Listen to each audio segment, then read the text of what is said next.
Hello friends, welcome to உங்கள் சமையல். இன்னைக்கு ரோட்டு கடையில் நைட்டில் போடுவாங்க இல்லையா, ரோட்டு கடை, அந்த கடையில் கிடைக்கக்கூடிய இட்லி, தோசை, சப்பாத்திக்குன்னு இந்த குருமா தான் தருவாங்க. சூப்பர் டேஸ்ட்டில் இருக்கும். நீங்கள் நம்பி செய்யலாம், அந்த அளவுக்கு இது ரொம்பவே டேஸ்டியாக இருக்கும். வேலைன்னு பார்த்தீங்கன்னா சட்டுன்னு செஞ்சு முடிச்சிடலாங்க. ஒரு மிக்ஸி ஜாரில் அரைக்க வேண்டியது 2 கொதி, அவ்வளோதான். டக்குன்னு வேலை முடிஞ்சிடும். ரொம்ப ஈஸியாக டேஸ்டியாக இந்த குருமா எப்படி செய்யலாம் அப்படின்னு சொல்லிட்டு வாங்க வீடியோக்குள்ளே போயிட்டு சட்டுன்னு பார்த்துடலாம். அதுக்கு முன்னாடி நம்ம சேனலை ஃபர்ஸ்ட் டைம் பார்க்குறீங்க அப்படின்னா சப்ஸ்கிரைப் பண்ணல அப்படின்னா சப்ஸ்கிரைப் பண்ணிட்டு பக்கத்தில் உள்ள பெல் ஐக்கானையும் கிளிக் பண்ணிடுங்க. அப்போதான் நான் போடுற எல்லா வீடியோவும் உங்கள் செல்லை தேடி வரும்.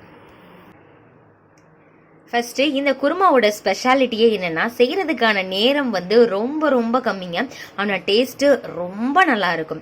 ஸோ இதுதானே நம்மளுக்கு வேணும். நேரமும் கொஞ்சமாகணும், ஆனால் அதோட டேஸ்ட்டும் நல்லா இருக்கணும். அதுக்காக எதுவும் தேவையில்லாத பொருள் எதுவும் போட போறதில்ல, அஜினமோட்டோ அந்த மாதிரிலாம் போட போறதில்ல. வீட்டில் இருக்கிற பொருட்களை வச்சே ரொம்ப ஈஸியாக தான் செய்ய போறோம். இதே மாதிரி நிறைய குருமா வெரைட்டிஸ் நம்ம சேனல்ல போட்டாச்சு. 7 நாள் 7 வகை குருமா, அப்புறம் நிறைய காய் யூஸ் பண்ணி எம்டி குருமா அப்படின்னு நிறைய குருமா போட்டிருக்கோம். நீங்க பார்க்கல அப்படின்னா உங்களுக்கு தேவைப்படும் பொழுது டெஸ்கிரிப்ஷன் பாக்ஸ்ல லிங்க் தரேன், அங்க போய் பாருங்க. இந்த குருமாக்கு ஃபர்ஸ்ட் மசாலா ப்ரிப்பேர் பண்ணிடலாம். மசாலா தயாரிக்கிறது ரொம்பவே ஈஸிங்க. தனித்தனியாக வெங்காயம், தக்காளி, இஞ்சி பூண்டு தனித்தனியாக அரைக்க வேண்டிய தேவையில்லை. டக்குன்னு மிக்ஸி ஜாரில் ஒரேடியாக போட்டு அரைச்சிட்டோம்னா ரெடி ஆயிரும். அப்புறம் கொதிக்க வைக்க போகிறோம், அவ்வளோதான். இதனுடைய குருமாவோட ஸ்பெஷாலிட்டி அதை ரோட்டு கடையில் இப்படி தான் செய்வாங்க. அதே மாதிரியே தான் நம்ம இன்னைக்கு செய்ய போகிறோம். மிக்ஸி ஜாரில் ஒரு பெரிய வெங்காயம், சின்ன வெங்காயம் சேர்க்கறத விட பெரிய வெங்காயம் எடுத்துக்கோங்க. அப்புறம் ஒரு நாட்டு தக்காளி, ஒரு நார்மல் சைஸ், பெரிய நெல்லிக்காய் சைஸில் நார்மல் சைஸில் ஒரு நாட்டு தக்காளி எடுத்தாச்சு. ரொம்ப சேர்த்துட்டோம்னா புளிச்சிரும். ஒரு 2 பல் பூண்டு, 1/2 இன்ச் அளவுக்கு இஞ்சி.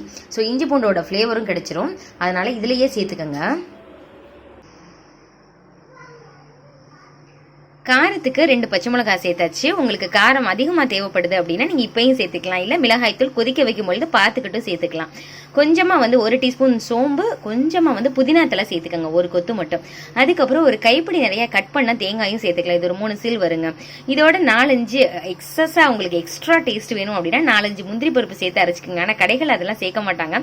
ரோட்டு கடையில் நிலக்கடலை பருப்பு தாங்க சேர்ப்பாங்க. 2 டேபிள் ஸ்பூன் நிலக்கடலை பருப்பை சேர்த்துட்டு தண்ணியை ஊற்றாமல் ஃபர்ஸ்ட் அரைங்க. அதுக்கப்புறம் தண்ணி கொஞ்சமாக சேர்த்து நைஸா அரைச்சிடணும். அவ்வளோ நைஸா அரைச்சாதான் உங்களுக்கு திப்பியா இருக்கிறது, டேஸ்டும் நல்லா இருக்கும், குவான்டிட்டியையும் அதிகப்படுத்தி கொடுக்கும்.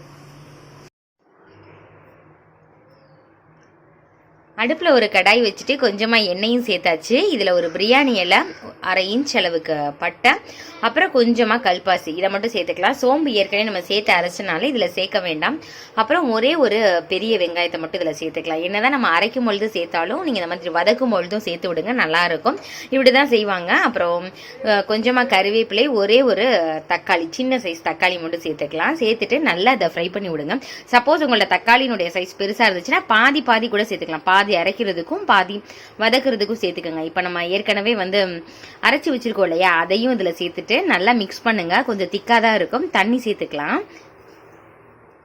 காயெல்லாம் எதுவுமே இல்லாம இந்த மாதிரி செஞ்சு பாருங்க. இட்லி, தோசை, சப்பாத்திக்கு சூப்பரா இருக்கும். இதுக்கு தேவையான அளவு உப்பு சேர்த்துக்கலாம். இந்த ஸ்டேஜ்ல உங்களுக்கு காரத்துக்கு கம்மியா இருக்குன்னு நீங்க ஃபீல் பண்ணீங்கன்னா மிளகாய் தூள் இருக்கு இல்லையா, அது ஒரு 1/2 டீஸ்பூன் சேர்த்துக்கலாம்.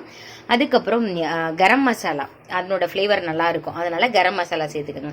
இல்லை உங்கள்கிட்ட சிக்கன் குழம்பு மசாலா இருந்துச்சுன்னா அதை கூட சேர்த்துக்கலாம், அதனோட ஃப்ளேவருமே நல்லா இருக்குங்க. நம்ம கல்பாசு, சிக்கன் மசாலா, அப்புறம் இஞ்சி பூண்டு பேஸ்ட் இதெல்லாம் சேர்த்ததுனால அப்படியே கமகமன்னு வீடே மணக்கும். அந்த அளவுக்கு ரொம்பவே நல்லா இருக்கும். காரத்துக்கு நான் கொஞ்சம் ஒரு 1/4 டீஸ்பூன் மட்டும் நான் சேர்த்துருக்கிறேன், கொஞ்சம் கம்மியா இருந்தது. நல்லா கொதிச்சிடட்டும். கொதிச்சதுக்கு அப்புறம் புதினா தலை 2-3 தலையை சேர்த்துட்டு ஆஃப் பண்ணிட்டோம்னா மணக்கம் ரோட்டு கடையில் கிடைக்கக்கூடிய சூப்பரான குருமா ரெடி ஆயிருங்க. அவ்வளோதான். இப்போ பவுலுக்கு ட்ரான்ஸ்ஃபர் பண்ணிட்டு காமிக்கிறேன். அவ்வளோ சூப்பரான குருமா பாருங்களேன். அவ்வளோ டெக்ஸ்டரும் நல்லா இருக்கு, டேஸ்ட்டும் ரொம்பவே நல்லா இருக்கும். இட்லி, தோசைக்கு சூப்பராக இருக்கும், சப்பாத்திக்கும் நல்லா இருக்கும். ஒரு தடவை நீங்கள் ட்ரை பண்ணி பார்த்தீங்கன்னா உங்களுக்கு கூட இருக்காது, அந்த அளவுக்கு டக்குன்னு காலியாகும். திருப்பி நெக்ஸ்ட் டேவே இந்த குருமா வை அப்படின்னு சொல்லுவாங்க.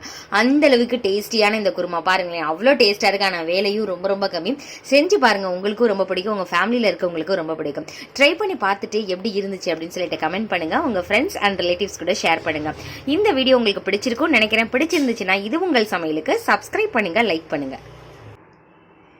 இதே மாதிரியே நிறைய வீடியோஸ் நம்ம சேனல்ல போட்டாச்சு. நீங்க பார்க்கல அப்படின்னா டெஸ்கிரிப்ஷன் பாக்ஸ்ல லிங்க் தரேன், அங்க போய் பாருங்க. ஓகே ஃப்ரெண்ட்ஸ், இன்னொரு இன்ட்ரெஸ்டிங்கான வீடியோல பார்க்கலாம். தேங்க்யூ, பாய்.